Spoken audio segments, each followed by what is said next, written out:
iso kuwi wis cetha ing paditan dadi objek saiki modernisasi desa Indonesia setiap eko desa toko dadi subjek melon politik ekonomi lan sosial budaya kuwi otomatisane panggadani mengurangi pengangguran modernisasi desa organisasi mental modernisasi desa se-Indonesia ayo kanca ngilingono kanca biasano enggal kadidano ala desa kuwi den awis mesti tanah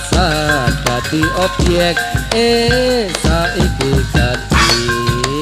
modernisasi desa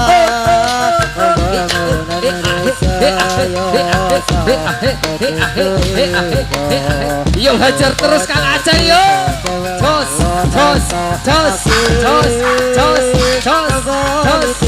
ekonomi la sosial budaya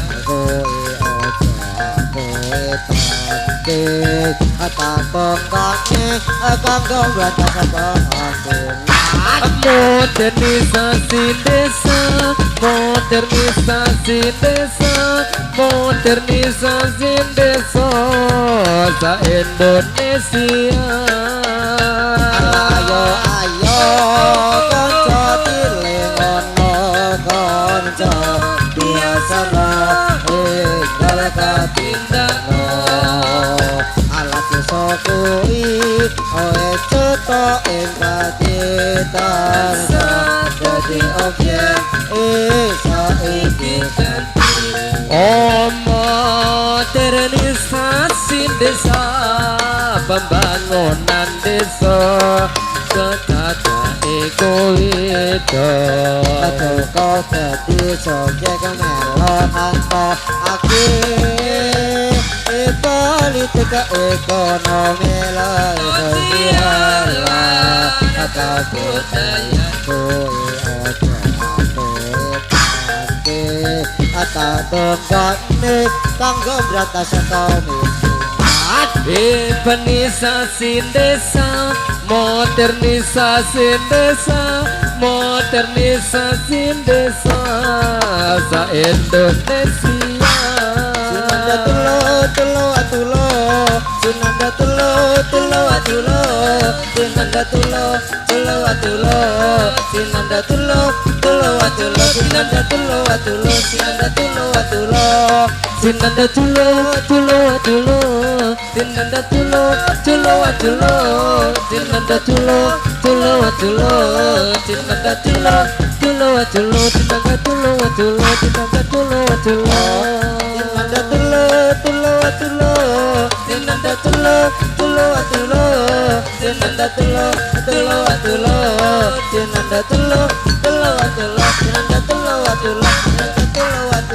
ayo kanca ngelingono kanca biasano enggal kadindakno iso kuwi cetha ing paditan dadi objek saiki modernisasi desa pembangunan desa kau saja iku itu kudu dadi subjek melu nantokake politik ekonomi lan sosial budaya kuwi turisane mengurangi pengangguran organisasi desa, modernisasi desa, organisasi desa, ta Indonesia. Ayo ayo kanca ngiling ana kanca biasana ekal kapindakno desa kuwi wis oleh Pati tanasa dadi oke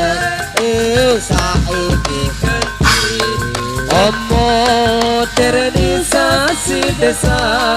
saen desa pasaka adeko edo aduh Sobyek melu nentokake politik ekonomi lan sosial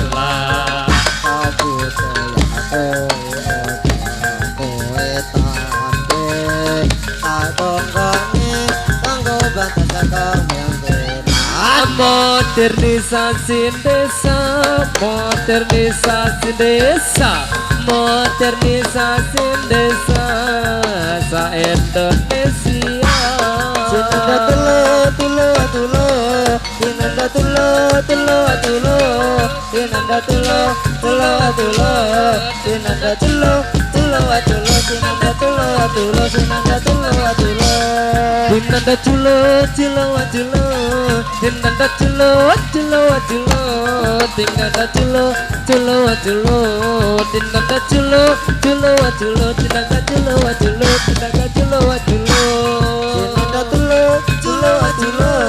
Sinanda tulo